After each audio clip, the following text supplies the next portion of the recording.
दया कुछ तो गडबड आहे. पण मगाशी जे वाढत होते त्यात नकुल होता. मग आपलं जेवण झालं तेव्हा जर नकुल होता तर आता परत कसा आला? म्हणजे डुप्लिकेट लोकांनी वाढलेला आहे. काहीतरी गोळ आहे. सगळे शिष्य वर्ग घेऊन दुर्वास मागे वळले. तो हा नकुल का नाही आला? म्हणून सगळे पांडव येऊन उभे द्रौपदीसह. सगळे जण अशी बघतायत ऋषींकडं. प्रत्येक जण सरळ काही उभा राहायला तयार नाही. अशा वाकड्या तिकड्या अवस्थेत आपलं पोट आणि धोतर आणि कळाच्या लागल्या शिवा तुला की ईश्वरा ठाव्या. दुर्वास म्हणतात, अरे ये मगाशी तुम्हीच जेवण खायला घातलं ना, आता काय परत जेवायला बोलवता? धर्मराज म्हणले, आम्ही कुठे जेवायला घातलं? तुम्ही नाही घातलं? बसा खाली. का? तुमच्या मागं कोणतरी उभा आहे, त्याला बघायचं आहे मला. हे प्रकरण दुसरं कोण नाही करू शकत. म्हणजे जसे खाली बसले तसे दुसऱ्या दिशेनं वसुदेव सुतं देवं कंस चाणूरमर्दनं देवकी परमानंदं कृष्ण वंदे जगद्गुरुं कृष्णाय वासुदेवाय गोपाल कृष्ण भगवान की जय. दुर्वासाने सांगितलं, द्रौपदी पांडवांनो, जोपर्यंत कृष्ण तुमच्या पाठीशी आहे आणि जोपर्यंत तुम्ही कृष्णाने दाखवलेल्या पथावरून जाता तोपर्यंत अरे एक दुर्वासा आमच्यासारखे 100 तपस्वी तुमच्या नाशासाठी पाठवले का हे कोणी करू शकणार नाही.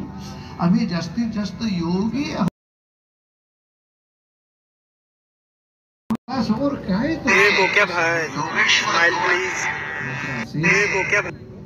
कृष्णाला धरून राहा. कृष्णाला सोडलात आणि वनवासात भगवंताला सोडू नका, उपासनेला सोडू नका, त्याच्या शिक्षणाला डावलू नका असं सांगून निघून गेले जेव्हा दुर्वास, तेव्हा पुन्हा व्यासांनी गोपाल कृष्णाने पुढचा 1 वर्ष जो अज्ञातवास आहे तो कुठे त्यांनी खर्च करावा अशासाठी मग विचार सुरुवात. दक्षिण देशामध्ये विराट असं एक मोठं राज्य आहे आणि मग त्याच्यामध्ये आता आपण कामं अशी वाटून घेऊया.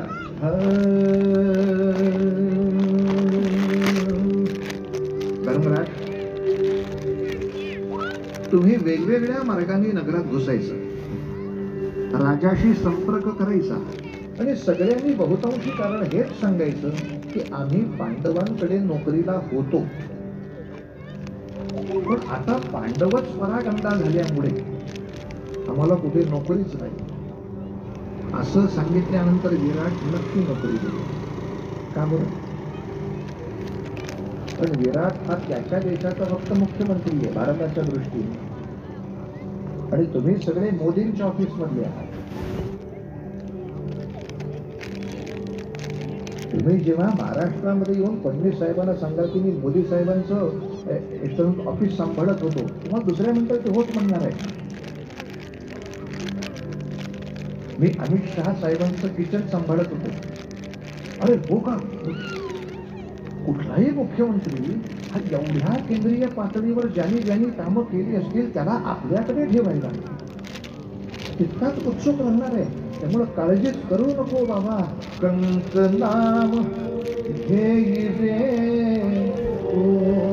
धर्मा,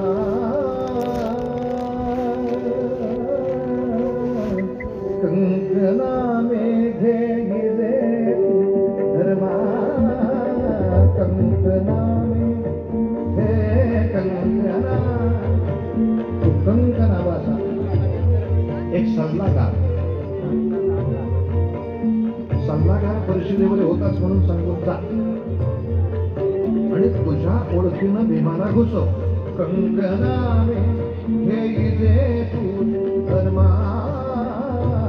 वल्लभ हे अभिधान तुवा भीमा, वल्लभ हे अभिधान भुवा भीमा याप्रमाणे घ्या अंगरूप साचे, याप्रमाणे घ्या अंगरूप साचे. प्रबंधडा हे नाम अर्जुनाचे, प्रबंधडा हे नाम अर्जुनाचे.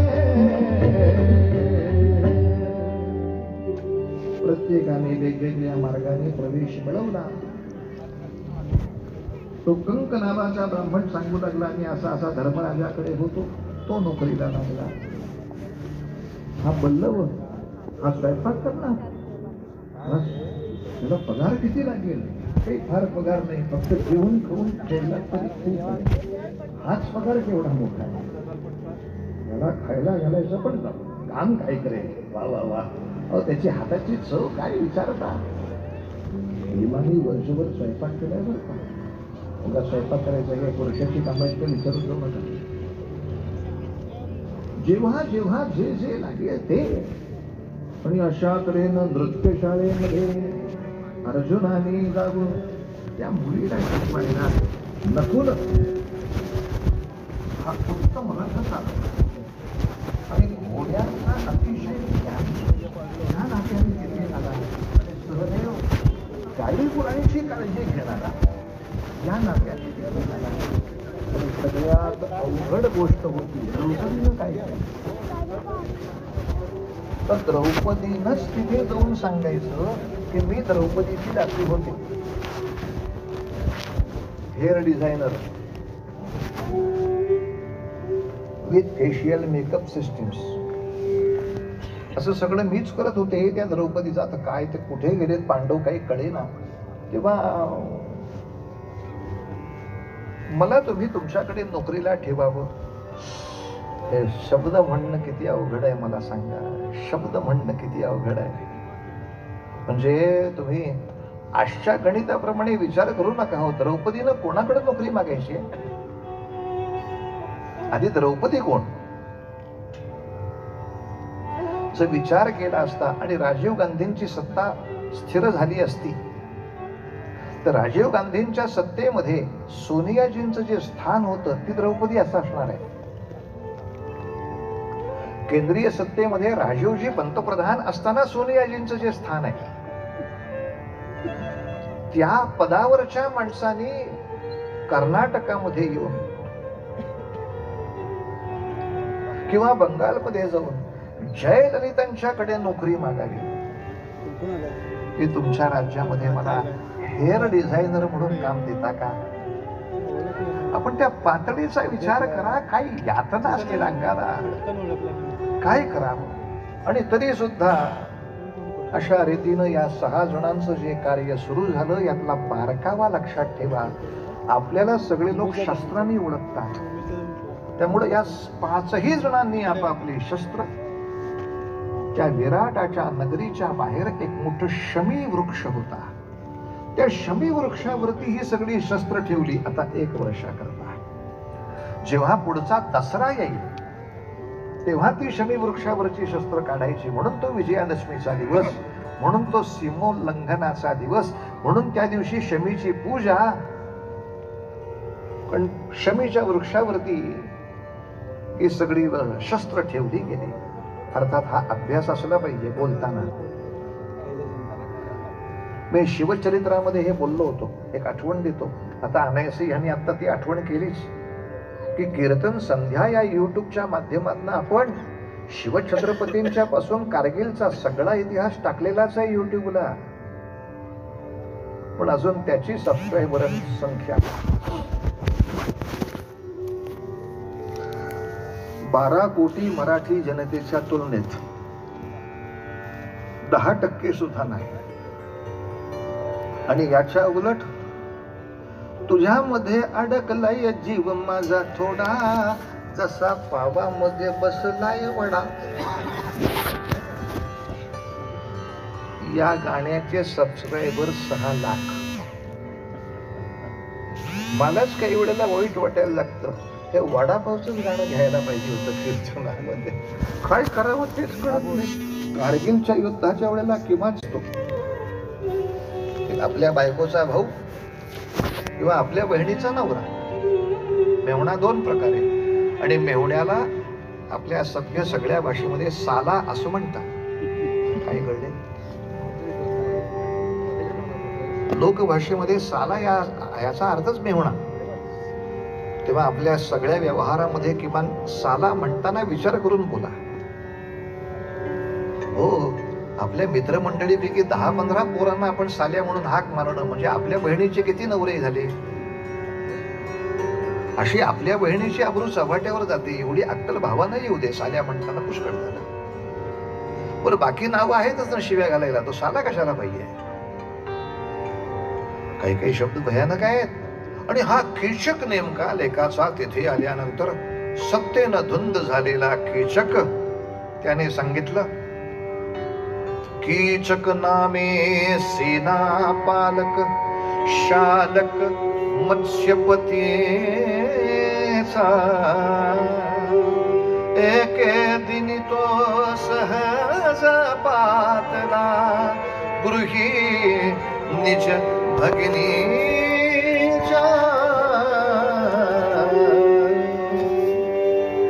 त्यानं आपल्या बहिणीकडे ही नवीन दासी पाहिली. आणि दुर्दैवाने भारताच्या राज्याभिषेक समारंभाच्या निमित्तानं एकमेकांना दासदासींचं दान देणं, भेट देणं, आणि त्या दासांनी आयुष्यात काय खावं, कसं खावं, किती खावं, काय लिहावं फक्त मालकाने ठरवावं, त्याला आवडच नाही. आणि दासीनं किती लोकांच्या सेवेसाठी जावं, किती लोकांच्या बरोबर शय्या सोबत करावी, काय अंगावर वस्त्र ठेवावीत का नाही, हे मालकाने ठरवावं. इतक्या भयानक दासदासी प्रथा काही काळ का होईना दुर्दैवाने भारताने पाहिले आहेत. अनेक सज्जनांनी त्याच्या विरुद्ध प्रचंड मोठे आवाज उठवले. पण हा कीचक लेखाचा असा पागल झाला. ही दासी माझ्या सेवेसाठी तू पाठव. कीचकाच्या बहिणीनं सांगितलं, हे पहा, ती आत्ता नुकतीच माझ्याकडे सेवेला आली आहे.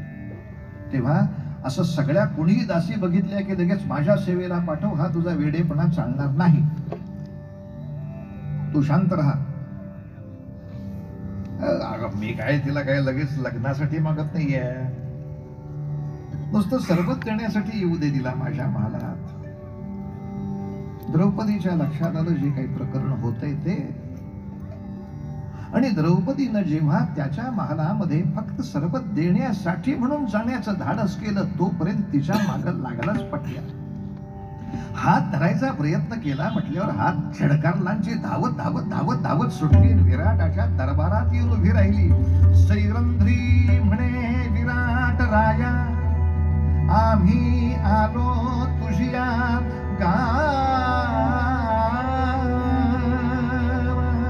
तुझ पुढे अन्याय भाव शिक्षा कैसी नकरसी. विराटा, तुझ्या आश्रयाला आम्ही आलो असताना तुझा सेनापती हा वेडेपणा करतो, तू शिक्षा करत नाहीस. कीचक म्हणाला, माझ्या समोर विराट काही बोलूच शकत नाही. असं म्हटल्यानंतर या अवस्थेत सुद्धा द्रौपदी म्हणाली, जर सेनापतीच तुझं ऐकत नसेल तर विराटा, तुला राज्यावर बसायचा अधिकारच नाही. पंतप्रधानांनी सांगावं, सेनापती माझं ऐकत नाही, मग ह्या पदावर बसलाच कशाला? तिची तेजस्विता लपून राहत नसते. तू या पदाला लायक नाहीस. तो कुठल्या का नात्याचा असे ना, पण सेनापतीच्या दडपणाखाली राजा राहतो फक्त ह्या जिनगानीवर. अर्थात या सगळ्या भयानक प्रसंगामध्ये सुदेशणा म्हणजे कीचकाची बहीण म्हणजे विराटाची पत्नी, ती मध्ये पडल्यामुळे प्रकरण थोडस निवळलं. आणि मग मात्र द्रौपदीनं सांगितलं भीमाला, भीमा, हे रोजची कटकट असणार आहे आपल्यालाही, याचं काय करायचं रे? द्रौपदी, तुला गंमत सांगू काय? काय? नृत्य शाळेमध्ये सारखं छम छम छम छम धा धिम धिम, त्याच्या आवाजाने बाकीच्यांना त्रास होऊ नये म्हणून आपल्या महालापासून म्हणजे विराटाच्या प्रमुख महालापासून नृत्यशाळा जरा लांब आहे. आता असं कर, आता तू त्याच्या समोरनं हात झिडकारून पळून गेलीस, ठीक आहे. आता थोडस नाटक कर. कसं नाटक करू? त्याला म्हणावं, तुमची योग्यता मला लक्षातच नाही आली, मी उगाच तुम्हाला झिडकारलं. आपण नृत्य शाळेत भेटू असं सांग त्याला. द्रौपदी म्हणाली, काय तुझ्या जिभेला हाड आहे काय? आपण नृत्य शाळेत भेटू असं मी म्हणू? अगं द्रौपदी, फक्त असं म्हणायचंय, नृत्य शाळेला तू जा असं म्हटलं का मी? नृत्य शाळेमध्ये ही द्रौपदी असेल आणि मग बघतो त्या कीचकाचं काय करायचं ते. काही काळजी करू नको. आणि खरंच तिनं सांगितल्यानंतर द्रौपदी अशी पण थोडी विचित्र आहे. ती म्हणाली, भीमा तू जर हा उपद्व्याप करणार अशी तर असे विषयी लंपट कसे मरतात हे बघायला सुद्धा मला आवडेल. कशाला इकडे सुदेशनेच्याच महालात राहू, मी पण येते तुझ्या बरोबर, लाईव्ह शो करूया आपण. आणि त्याच्यामध्ये एक छोटं कारण पण होतं. जर तू अंधारामध्ये तिथे पांघरुण घेऊन बसलास, कीचकानं समजा विचारलं, आलीस का ग? आता तू कुठल्या आवाजात सांगणार हो म्हणून? तो भीमाचा आवाज ऐकल्यावर थांबेल तिथे? त्याला आतपर्यंत येण्यासाठी जो काही खोटा आवाज द्यायला लागेल त्यासाठी मी थांबते ना. कधी देवी संकेत कीचकासी, कधी देवी संकेत कीचकासी, कधी देवी नृत्य शाळेमध्ये बोलवी तयासी, नृत्य शाळेमध्ये बोलवी. मीच बघतो मग पुढील सर्व काही, मीच बघतो मग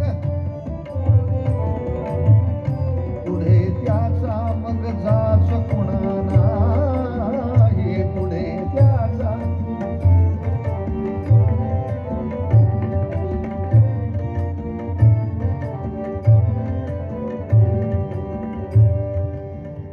एवढं एकच आख्यान सुद्धा 2 तासाचं आहे. म्हणजे 2 तास काय करता तो त्या आख्यानात सांगू? आता तुम्ही सुद्धा घरी हे करू शकाल. तो त्या नृत्य शाळेमध्ये जाण्यासाठी कसा नटला असं आता कीचकाचं चित्र काढा डोळ्यासमोर. एक 15 मिनिटं त्याला फेशियल मध्ये घेता येईल आपल्याला. आता तिच्या समोर सगळं वैभवाचं प्रदर्शन करायचं आहे ना. मग अंगठ्या काय, सलकड्या काय, अमुक काय, तमुक काय, तमुक काय, असा सगळा नटून थटून बळीचा बकरा. तो जो काही पठ्या नृत्य शाळेपाशी आला, अंदाज द्रौपदीचा बरोबर होता. जरी भीम आत बसला होता तरी दारातूनच विचारत हो, सैरंध्री आलीस ना तू इथे? तिनं तिच्या आवाजातनं आत्मा होकार दिला, हो, पण नृत्य शाळेचा दरवाजा लावून या.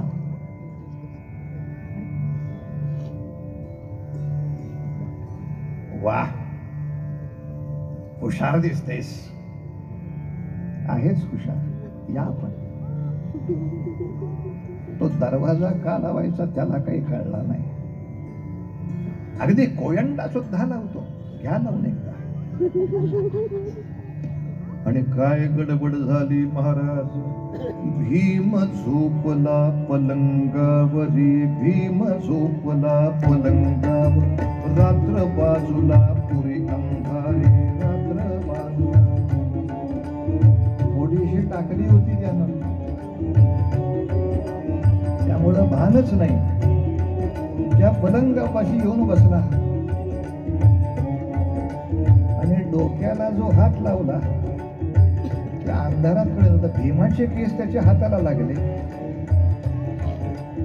सैरंद्री तू काय शॅम्पू वगैरे वापरत नाही का? हे काय केस आहे तुझे, किती राख आहे. आता पुढं हित हात लावल्यावर मिशा हाती लागल्यावर तरी अक्कल यावी. अगं तुझ्या डोक्यावरचे केस इथपर्यंत सुद्धा आलेत का काय म्हणला तो. असं ते येड पागल बघितल्याबरोबर भीमाने अंगावरच पांघरून दिलं झटकून. हीच द्रौपदी तुझ्या स्वागताला आहे, आता हीच द्रौपदी स्वागताला आहे. आणि त्यानं जो काही मारला त्या बकासुराला त्याच वर्णन फक्त एकाच प्रकारामध्ये होऊ शकतं. साने मग मगद गमद मदनी मदनी सानिदब मग मग. आपल्याला वाटेल कुस्ती वगैरे काही खेळावी, जुडो कराटे यातल्या कशाच्याही नादी ते लागलंच नाही. त्यांनी फक्त तांगड्या धरल्या आणि मग धोबी आपटी जैसा, धोबी आपटी जैसा, जैसा धोबी आपटी जैसा, धोबी आपटी जैसा, कपडे तैसा तणा दणा हाणी, कपडे तैसा दणा दणा हाणी, धोबी आपटी जैसा. ते दृश्य फक्त धोबी घाटाच, कपडे असे वाळवायचे. कीचकासारखा देव अक्षरशः धोब्यासारखा उठवायचा. धारपदेशी नाही मोडलं फक्त कंबरच, बरेच हाड येतात तुझ्याकडं. पुन्हा उचलावा, पुन्हा आपलावा, पुन्हा अरे आपटून आपटून केली, आपटून आपटून केली, आपटून आपटून केली, हो आपटून आपटून. भीमाने बनविली पुरी पटी, धोबी आपटी जैसा. द्रौपदी शांतपणे पाहते. कीचकाचे हात आणि पाय गुद्द्यांनी त्याच्या शरीरात घुसवले आणि तो एकच मांसाचा गोळा फक्त टॉमॅटो दिसायला लागला. काहीतरी मेलं असेल, अख्खं मुडक. या घरात धर्मराज्य असताना बाईच्या अंगावर हात टाकला असता. एकेकाला मांसाचे गोळे करून गिधाडाला खायला घालेल. लक्षात ठेव, याला म्हणतात भीमाचं प्रशासन. आणि हे सगळं द्रौपदी शांतपणे पाहते. उलट प्रोत्साहन देते. भीमा, इकडचा हात शिल्लक आहे, घे उपटून. द्रौपदी सुद्धा महत्वाची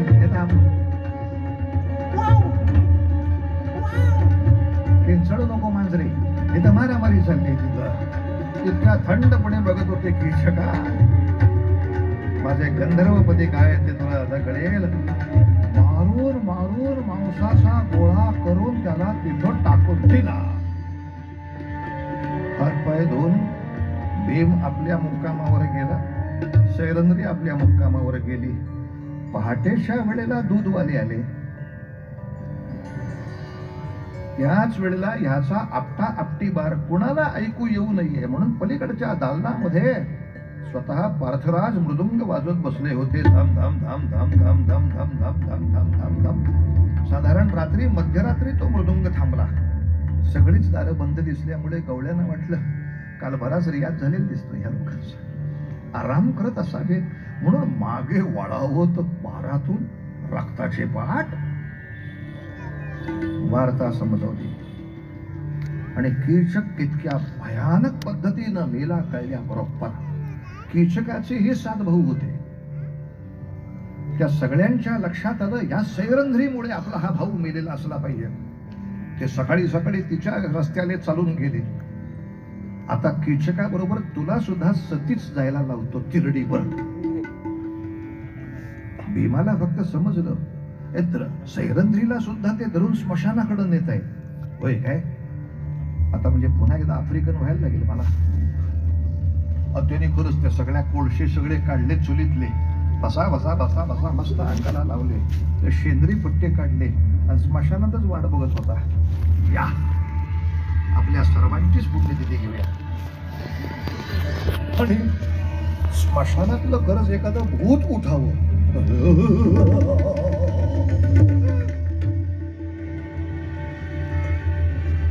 त्या भीतीनं अशी गाळण झाली की काही करावंच लागत नाही. एका भावाला उचलायचा गोविंदाय नमो नमः, दुसरा. त्या सगळ्या सैनिकांत देखत 8ही माणसं अशी बकाबक मारल्यावर काय सैनिक पुढे येतील ते सांगायला गेले. स्मशानात कोणीतरी प्रगटलाय. कोण प्रगटला स्मशानात?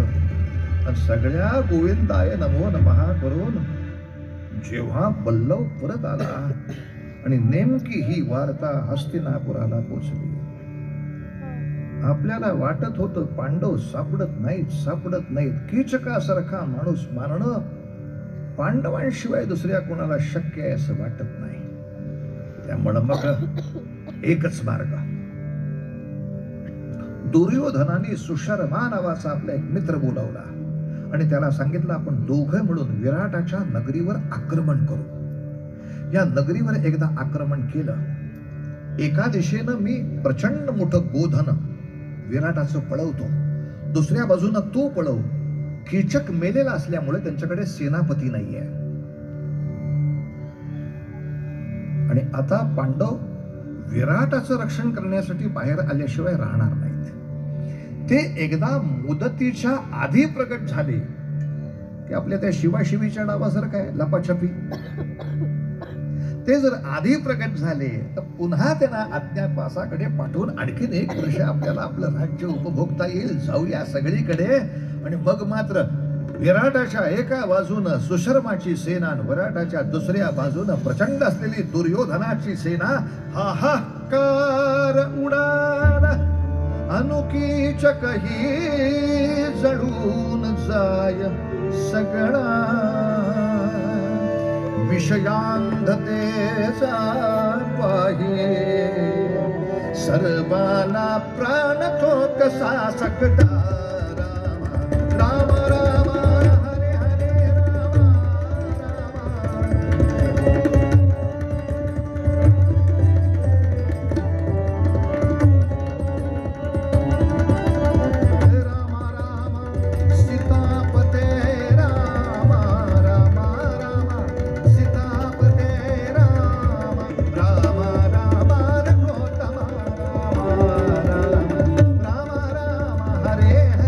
राम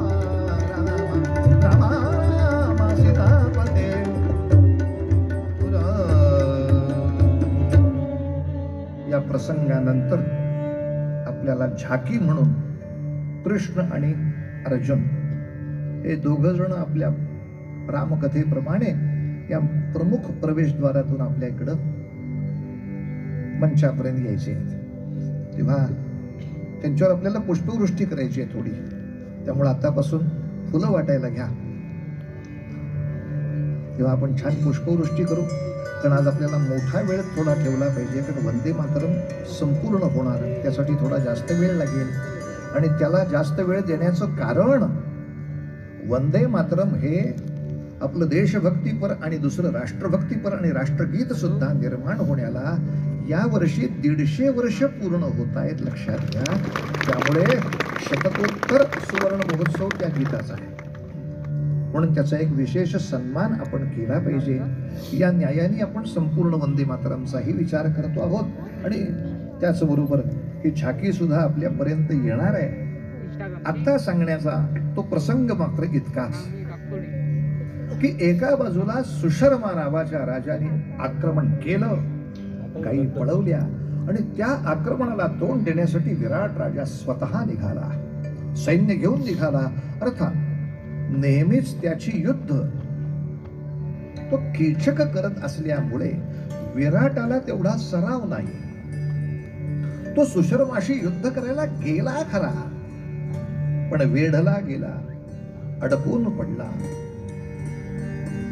अशा विराटाच्या बरोबर मदतीला कोणी जायचं याच्यावर जेव्हा चर्चा झाली तेव्हा कंक या नावाने राहणारा धर्मराज तो म्हणाला, हा जो माझ्या सांगण्यावरून नोकरीला राहिलेला बल्लव आहे ना, हा अतिशय युद्ध निष्णात सुद्धा आहे बरं का. पांडवांच्याकडे सुद्धा हा तीच काम करायचा. तेव्हा तुम्ही मदतीला घेऊन जा. पहिल्यांदा विराटांनी चेष्टा केली, हे भोपळ्याची भाजी करणार काय करणार आहे तिथे, घेऊन तर जा. आणि या न्यायाने जेव्हा त्या भीमाला ते घेऊन गेले होते, विराटाच्या संपूर्ण रथाला कड करून विराटाच्या गळ्यामध्ये धनुष्य टाकून सुशर्माने विराटाला जेव्हा खाली ओढला, नव्हे विराट आमचा बंदी झालेला आहे हे दाखवण्यासाठी त्यांनी मुद्दाम त्याला हत्तीवर चढवला. हत्तीवर चढवला, मात्र आता भीमाकडे तेव्हा त्याची गदा नव्हती. काय करा, युद्धभूमीच आहे, झाडं काही कमी आहेत.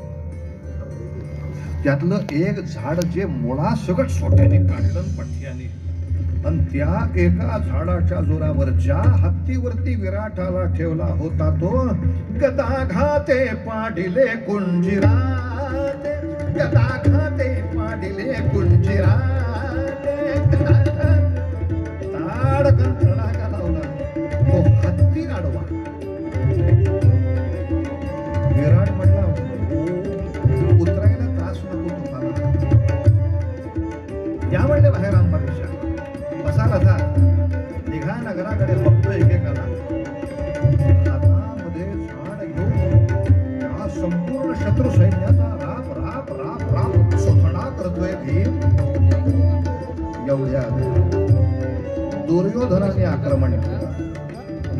आता नगरामध्ये प्रश्न आला, इकडं विराट लढतोय, तिकडं कोण जाणार. म्हणून विराटाचा मुलगा उभा राहिला. विराटाच्या मुलाचं नाव उत्तर आणि मुलीचं नाव उत्तरा. तो उत्तर नावाचा पुत्र उभा राहिला. मी बघतो माझ्या मदतीला कोण येईल. अशा वेळेला सैरंध्री म्हणाली, हे आमचे नृत्य शिक्षक आहेत ना, यांना घेऊन जा. डान्स वाला युद्धात काळजी करू नको. अरे अर्जुनाच्या बरोबर सुद्धा युद्धात हे मदतीला जात होते. काय सांगता काय, म्हणजे आम्ही छान बरोबर होते पूर्वी. हे चलो चलो चलो चलो त्यांना घेतलं आणि पहिल्यांदा त्या बृहन्नडेनं फक्त सारथ्य केलं. सारथ्य करताना दिवस पाहिला, दसऱ्याचा दिवस, दशमीचा दिवस, म्हणजे 13 वर्षाचा वनवास संपलेला आहे. आता प्रश्न येतो कुठे, शमीच्या वृक्षापाशी गेले. शमीच्या वृक्षावरनं आपली सगळी ठेवलेली शस्त्र काढली. त्याच्यामध्ये स्वतःचा देवदत्त नावाचा शंख आणि स्वतःचं गांडीव धनुष्य हे घेऊन अर्जुन सिद्ध झाला. आणि मी युद्ध करीन या कल्पनेनं जो उत्तर आला होता, त्याने फक्त व्यायामशाळेतच प्रॅक्टिस केली होती. हे माहीतच नाही एवढं मोठं कौरवांचं सैन्य बघितल्यावर पोरगं लागलं घाबरायला. अर्जुन म्हणाला, आता तुम्ही रथ चालवा, हे पुढचं आम्ही बघतो काय करायचं ते. गदा घाते पाडले कुंजिरा, बळे पोढी मारितो त्या राबुता, ते बळे पोढी मारितो राबुता, फोडून या टाकली न जाता, ते फोडून या टाकले. ऐकण्याची गोष्ट ही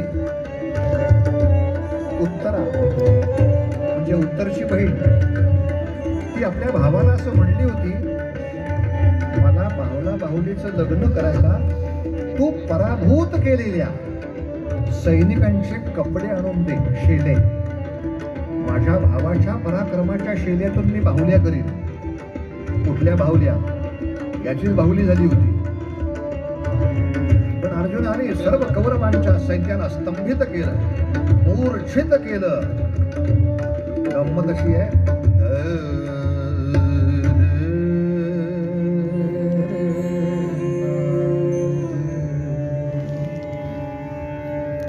सर्व सैन्याला नुसतं मूर्छित नाही तर दुर्योधन, दुःशासन, कर्ण, अश्वत्थामा यांच्या अंगावरची जी भरजरी वस्त्र असतात तीही पळवली. ती त्या आपल्या उत्तराला दिली, म्हणा आपल्या बहिणीला दे आता हे.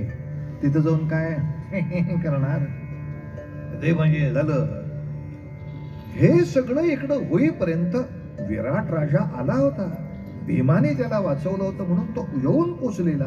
त्याने कंक नावाच्या त्या सल्लागाराला विचारलं, अरे माझं पोरग कुठं गेलाय? ते म्हणले दुर्योधनाशी लढायला गेलाय. मग त्याच्याशी मदतीला कोण गेलाय? म्हणजे बृहन्नडा गेली आहे. काय लाज वाटते काय? असल्या कुठल्या तरी बृहन्नडेला पाठवला माझ्या पोराच्या बरोबर. म्हणून दुर्दैवाने त्या विराटाने बुद्धिबळाच्या सोंगट्यांमधली एक सोंगटी उठली, खाड दिवशी त्या धर्मराजाच्या डोक्यावर मारली. कपाळाला खूप आली, रक्त उघडलं. सैरंद्री तशीच धावत आली, पटकन कपाळाला पट्टीही बांधली तिनं. आणि एवढ्यात तो उत्तर आलाच. मागोमाग बृहन्नडाच्या वेशामधला अर्जुन. त्याला अशा धनुष्यानं घेऊन येताना बघून माणसं हसली. अर्जुन म्हणला, काय कर्मभोग आहे. अरे ज्या माझ्याकडे बघून उर्वशीनं पागल व्हावं, त्या माझ्याकडे बघून सगळे लोक कुत्सितपणे हसतात, यापेक्षा काय विचित्र कर्मभोग असावा. आणि त्या उत्तरानं पाहिलं, बाबा या कंक नावाच्या माणसाच्या डोक्याला खोप कशी पडली? का पडली म्हणजे?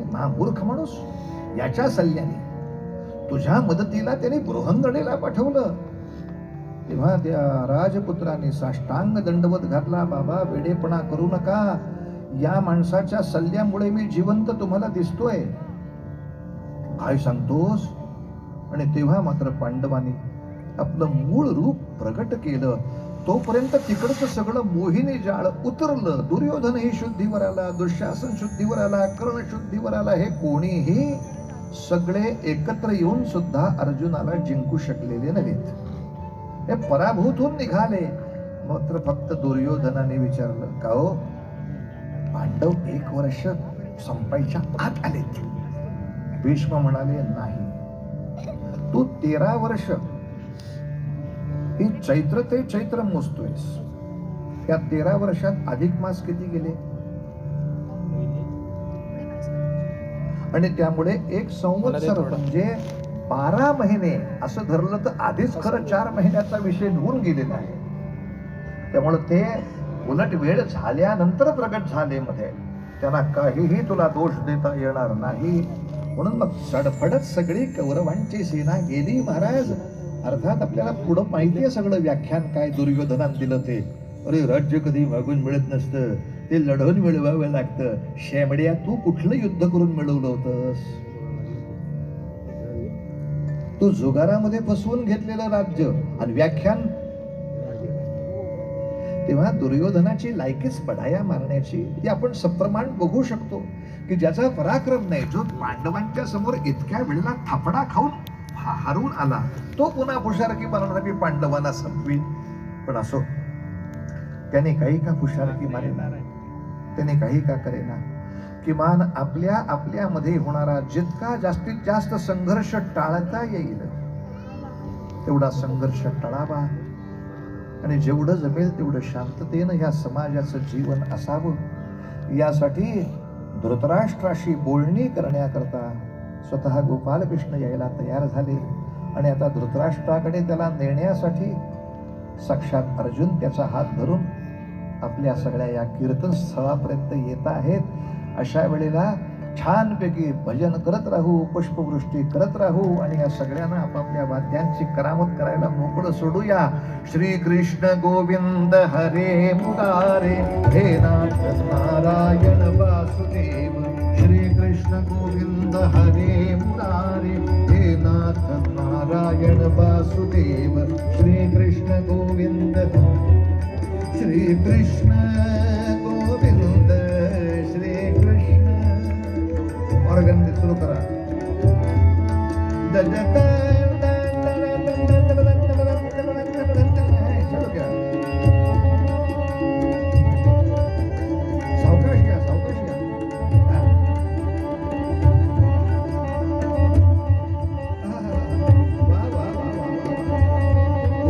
कृष्णा बासरीवरचा आनंद घेऊया.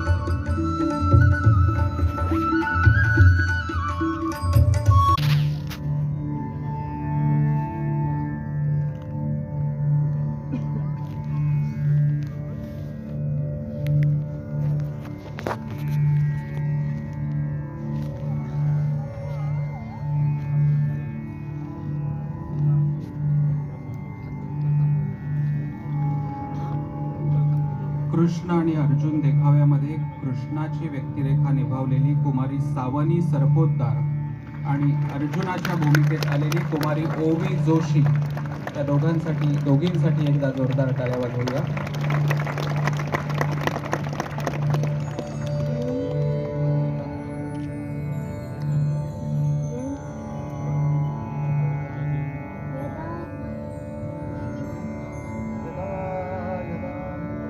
यदा यदा यदा हि धर्मस्य ग्लानिर्भवति भारत यदा यदा हि धर्मस्य ग्लानिर्भवति भारत अभ्युत्थनधर्मस्य तदात्मानं सृजाम्यहं पवित्राणाय साधूनां विनाशाय च दुष्कृतां धर्मसंस्थापनार्थाय संभवामि युगे युगे.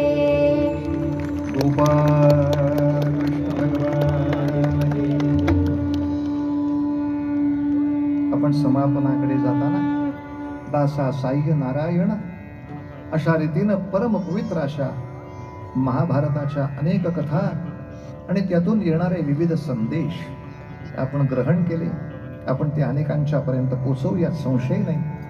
आधी आरती करायची आहे आणि आरती नंतर आपण पूर्ण वंदे मातरमला उभं राहायचं आहे. तेव्हा आरतीसाठी आपण उभे राहा. जी जी निवेदन आपल्यापर्यंत पोचली त्याची आठवण करतो की आशादीप संस्थेचं निवेदन आहे, आपल्या गोशाळेचं निवेदन आहे, तसं एक कचरा ह्या विषयाचं एक निवेदन आहे. कीर्तन संध्या यूट्यूब चॅनेलला सगळ्या जगांमध्ये पोचवणं आणि हे सगळे इतिहास सगळ्यांना ऐकवणं हे सुद्धा एक आवाहन आहे. तसंच 22 मार्च ते 28 मार्च 6 दिवस मी हनुमान कथा सांगण्यासाठी हम्पी या ठिकाणी म्हणजे मारुती रायांच्याच जन्म आणि कर्मक्षेत्रामध्ये एक यात्रा आयोजित केली आहे. ज्यांना 22 ते 28 माझ्याबरोबर यायचं असेल त्या यात्रेला मार्च 22 एकनाथ षष्ठी झाल्यानंतर अशी 5 दिवसाची 6 दिवसाची यात्रा आहे. ज्यांना कोणाला यायचं असेल त्यांनी कीर्तन झालं की मग स्टेजवर येऊन आमच्याशी संपर्क करा. मी त्यांना त्याच्या माहितीचं पत्रक त्या ठिकाणी देऊ शकेन. तेव्हा पुढच्या वर्षी परत येईपर्यंत आपल्याला आपल्या कीर्तन संध्येचे किमान 10,000 तरी माणसं वाढवलेली दिसायला पाहिजे. सगळ्या निवेदनांचा आपण गंभीरपणे विचार करूया. आपल्या सगळ्यांसाठी खूप खूप आम्ही मनापासून धन्यवाद देतो. पण हे सगळं तंत्रज्ञान आम्ही उभं करतो इथपर्यंत ठीक आहे. आपणच नसला तर या सगळ्या गोष्टीला काय अर्थ राहिला असता. आणि आज मुद्दामच परत एकदा सांगतो की या कीर्तनाला पहिल्याच दिवशी अशी गर्दी झाली की जी नेहमी शेवटच्या दिवशी असते. आणि आज शेवटच्या दिवशी तर आपल्याला कल्पना येणार नाही. आपण हे शूटिंग पाहालच काही काळामध्ये. आपण जितके इथे आहात त्याच्या निम्मे अजून बाहेरही तेवढेच उभे लोक आहेत. ज्याचं आता पलीकडून चित्रण फोटो झाला तेव्हा अशी जवळजवळ 15,000 लोकांची या ठिकाणी संख्या गोपाल कृष्णाचे हे गोड गुणानुवाद ऐकते आहे. तेव्हा नेहमीच्या इतिहासापेक्षा काही मी वेगळं सांगितलं तर ते फक्त सत्य सांगण्यापुरतं सांगितलं. माझा कोणाशाही हिवा दावा नाही, कुठल्या साहित्यिकाशी नाही आणि कुठल्या व्यक्तिरेखेशी पण नाही. तेव्हा या सगळ्याच्या विविध तत्वज्ञानातून ते पुढचं आपलं भारतीय साम्राज्य आज राम मंदिर झालंय. राम मंदिराकडून राम राज्याकडे पुन्हा मला वाटचाल करायची आहे. ही वाटचाल तुमची आमची यशस्वी होण्यासाठी या भगवान गोपाळ कृष्णाच्या तत्वज्ञानाचा हात, समर्थांच्या या सगळ्या वाङ्मयाचा हात तुम्ही आम्ही एकत्र धरायचा आहे. यासाठी आरती सगळ्यांनी छान म्हणूया. ज्यांना मारुतीरायांच्या या तीर्थक्षेत्राची यात्रा करायची असेल त्यांनी नंतर मला या ठिकाणी येऊन भेट द्यायची. या सगळ्या दोन मुलीने सुद्धा खूप सुंदर झाकी केली आणि आपण सगळ्यांनी त्याला खूप सुंदर प्रतिसाद दिला. आता विचार करतोय पुढल्या वर्षीचा मी विश्वाना, द्रोणाचार्यांना, किती लोकांना आपल्याला आणता येईल त्यांना बघूया. मात्र त्या प्रसंगाचा सुद्धा आपल्या सगळ्यांच्या मनावर एक गोड परिणाम राहतो याचा विचार करून आपण पुढच्याही वर्षी काहीतरी झाकीचा विचार करूया आणि गोड असं हे महाभारत पूर्ण करू. ते भयानक नाहीये, ते गोडच आहे. ते थोडंसं कडवट वाटेल कारण ते औषध आहे. ते औषध रसायन म्हणून घ्यायचं आणि त्यामुळे मिळालेल्या ऊर्जेनं आपल्या मनातला विश्वास पक्का करायचा. कोणता विश्वास की आम्ही चांगलं काम करायला उभं राहिलो तर भगवंत आमच्या पाठीशी आहेत म्हणजे आहेतच. हेच दान देगा देवा तुझा विसर न भावा, गुण गायीन आवडी हेच माझी सर्व जो. धनगे मुक्ती धन संपदा संत संतो देगा तुझा म्हणे गर्भवासी सुखे घाला. योगे 28 हो बेटेवरी उभा, हो बेटेवरी उभा. मामांगी रखमाई हो दिसे दिव्य शोभा. ललिताचे भेटी हो परब्रह्म आलेगा, हो परब्रह्म आलेगा. चरणी वाहे भीमा हो उद्धरी जगा. जय देव हो जय पांडुरंगा, हो जय पांडुरंगा. रखमाई वल्लभा हो रागीच्या वल्लभा हो पावे जिवलगा. तुळशी माळा गळा का करते उडी गडी, करते उडी गडी. कासे पितांबर हो कस्तुरी नंदाणी. देव सुरवर हो नित्येत भेटी, हो नित्येत भेटी. तरुण हनुमंत हो पुढे उभे राहते. जय देव हो जय पांडुरंगा, हो हरी पांडुरंगा. रखमाई वल्लभा हो राहीच्या वल्लभा हो भावे जिवलगा. आषाढी कार्तिकी हो भक्त जन येती, हो साधू जन येती. चंद्रभागेमध्ये हो स्नान जे करती.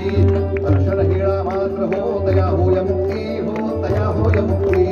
केशवासी नामदेव भावे कुवाळीती. जय देव जय जय पांडुरंगा, हो हरी पांडुरंगा. रखमाई वल्लभा हो राहीच्या वल्लभा हो पावे जिवलगा. जय देव जय देव घालीन लोटांगण बंदीन चरण. डोळ्याने पाहिन रूप तुझे म्हणा. त्वमेव माता पिता त्वमेव, त्वमेव बंधु सखा त्वमेव, त्वमेव विद्याधरं त्वमेव, त्वमेव सर्वं त्वमेव. कायेन वाचा वचनेर्वा बुद्ध्यात्मना वा स्वभावं करोमि यद्यत् सकलं तस्मै.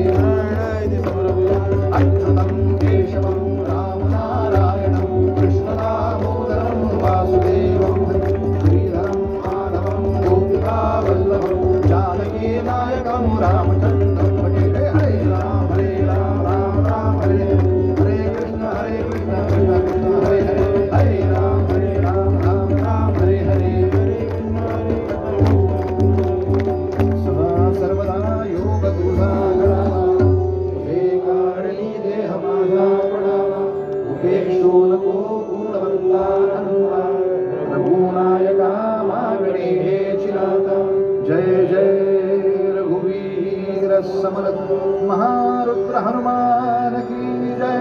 छत्रपती शिवाजी महाराज की जय. भारत माता की जय. आर्य सनातन वैदिक हिंदू धर्म की जय. राष्ट्रगीत.